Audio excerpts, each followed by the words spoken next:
I'm back, baby.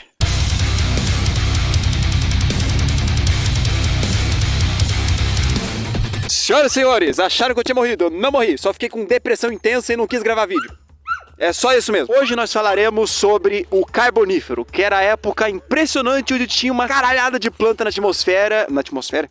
Na biosfera, e também tínhamos uma quantia estúpida de insetos gigantes. Você deve estar se perguntando do porquê que tinha tanto bicho gigante. É simples, eu vou falar depois. Nessa época foi quando a Pangeia começou a se unir de verdade. E pra quem não sabe, você não sabe, porque estão nesse vídeo pra aprender sobre isso. O Carbonífero aconteceu entre o Devoniano e o Permiano. O Devoniano foi quando os bichinhos começaram a produzir ossos. E o Permiano, que vem depois do Carbonífero, é a época em que rolou uma extinção em massa sinistra. Basicamente 90% das espécies do planeta, tchau. Acabou. Aí depois, eu não vou falar o que vem depois, porque estamos no Carbonífero, não temos que falar disso. Foco no Carbonífero. O Carbonífero foi famoso porque foi a época em que as plantas começaram a ficar mais complexas. E umas coisinhas a mais que nós vamos falar depois, ou não. Depende se eu lembrar. Mas antes, vamos trocar de cenário porque eu tô cansado desse lugar. Agora, o porquê que surgiu tanta planta. Como eu ia falar antes ou não, eu não sei. Também começou a surgir muitos pântanos, uma umidade estupidamente alta e bum! Você tem plantas imensas, como como essa planta aqui, que eu não sei pronunciar esse nome. Eu sei que ela tinha 30 metros de altura, tinha 2 metros só de tronco. Putz, ela tinha escamas. Uma árvore com escamas. Você consegue visualizar isso? Eu sei que eu consigo e é assustador. É uma árvore dragão, cara. Nós também tínhamos esta samambaia super desenvolvida, que eu também não sei falar o nome, mas eu acho que é calamide. E o que ela tinha também? Adivinha? 30 metros de altura. É uma samambaia de 30 metros. E isso é maravilhoso. Eu adorei essa planta. Eu queria uma no meu quarto. Agora que eu falei das plantas, vamos falar das outras coisas legais. Como, por exemplo, do porquê que tinha insetos gigantes nessa época. Nós vamos chegar lá. Mas antes, porque tinha insetos gigantes nesse período, é que as plantas elas geravam tanto oxigênio que literalmente elas mudaram a composição química da atmosfera. Se você não sabe o que é isso, acontece que se mudar 1% de oxigênio na atmosfera, o fogo pega muito mais fácil. Nessa época, ele tinha 9% de diferença do que a gente tem agora. Agora a gente tem 21% de oxigênio na atmosfera. Antigamente, eram 30%. Isso é coisa pra caralho. Mas por que tinha tanto oxigênio na atmosfera, Robson? Você me pergunta. Na verdade, você não pergunta. Você fica quietinho aí que eu falo. Uma das razões é que as plantas não apodreciam. Elas caíam em um pântano. E pântanos são lugares famosos porque as coisas não apodrecem naquele lugar, cara. A coisa cai, afunda na água e fica lá. Ela não vai apodrecer direito. Eu não sei porque isso acontece. Eu devia ter pesquisado. O segundo ponto é que a bactéria que come lignina, que pra quem não sabe é uma parte muito importante da planta, que faz elas serem plantas. Olha como é grande minha plantação de banana. Extenso, vem comigo, corre atrás de mim.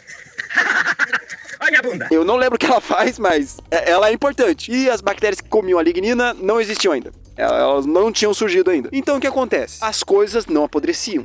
As coisas não liberavam gás carbônico para a atmosfera. E, portanto, dava espaço para o oxigênio ocupar o lugar do gás carbônico. Ou seja, toma aí.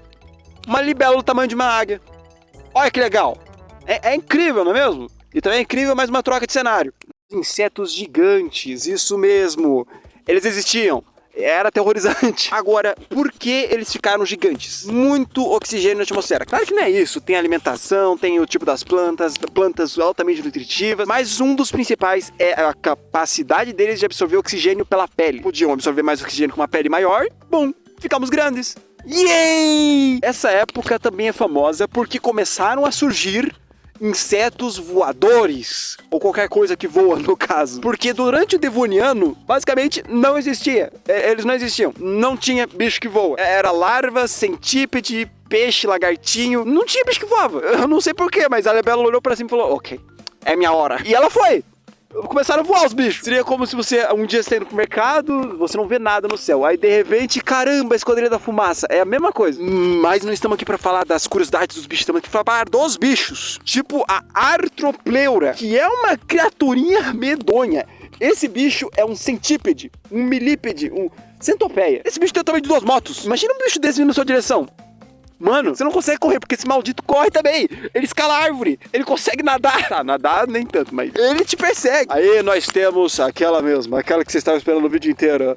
Aquele bicho, aquele lá. A libélula gigante do Sri Lanka. Que não vive no Sri Lanka porque o Sri Lanka não existia, mas ele é grande. Eu não queria ter uma libélula do tamanho de uma águia voando pelo meu quintal. Libélula é carnívoro, viu? Sabe por quê? Você solta o seu chihuahua, você vai pra cozinha, você volta, seu chihuahua sumiu. Olha lá, ele tá sendo levado pela libélula gigante. Agora podemos falar das partes mais interessantes do carnívoro, do carbonífero. Vamos falar deles mesmos. Os anfíbios. Esses carinhas bacanas aqui. Anfíbios. Os anfíbios dessa época eram muito legais. Tinha um miserável com mais de 2 metros. Pra vocês que não têm ideia, eu tenho 1,70 m. Tenho mais ou menos 1,70 m. 2 metros é mais isso aqui, cara. É um sapo com esse comprimento. É muita coisa. Eu ia deitar no chão, só que aqui só tem mato. E eu não tô afim de deitar aqui. Não vou. Antes de continuarmos, eu quero fazer uma retratação aqui que as artopreuras, as centopeias gigantes não são insetos. Elas são artrópodes. Perdão. Agora, o que aconteceu com esses anfíbios? Bom, eles viveram, eles existiram, eles se reproduziram. Eles botavam os ovinhos na água, como qualquer bom anfíbio, e até que um dia um deles olhou pro outro e falou: eu vou evoluir diferente, você que se ferre. Um deles deu origem aos répteis e o outro deu origem a todos os mamíferos. Tá, talvez nem todos, mas a maioria. E por que nós sabemos disso? A forma do crânio. Eles evoluíram bem diferente. Por isso que a gente pode saber que deu origem um ao outro, por causa que répteis tem um crânio de um jeito e mamífero tem um crânio de outro jeito. É basicamente isso que a gente sabe. Tem mais coisas assim, mas é por menores. Curiosidade, vocês sabiam que ninguém sabe as cores dos animais daquela época? Isso mesmo. Não existiam humanos. Muito bem, senhoras e senhores.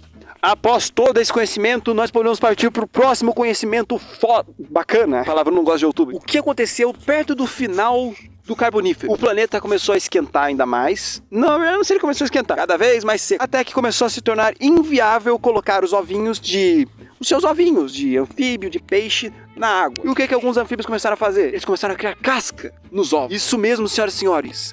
Os primeiros ovos começaram a surgir no final do Carbonífero. Porque você não podia deixar seu ovo na água, a água podia desaparecer, ela ia secar. Já se você colocasse uma casca no seu ovo e botar ele fora da água, seu ovinho ia sobreviver. Olha que coisinha maravilhosa. Vocês sabem que isso não aconteceu de repente. Foi devagar, foi lentamente que isso foi acontecendo, mas aconteceu. E é por isso que nós temos ovos de galinha. É basicamente isso. A casquinha do ovo é pra proteger ele. E você também, o que aconteceu depois foi que os bichos foram colocando mais e mais nutrientes no ovo. E bom, o bebê pode se desenvolver quase todo dentro do ovo agora. Ah, putz, grila, eu esqueci de falar de um bicho muito da hora. Esse carinha aqui. Olha que carinha bacana. Ele é muito bonitinho, velho. E por último, mas não menos importante, nós temos que falar sobre eles. Os incríveis, os maravilhosos tubarões, que a gente vai falar em outro vídeo, porque esse vídeo já está insanamente longo, vai ser um inferno de editar, e o vídeo acabou.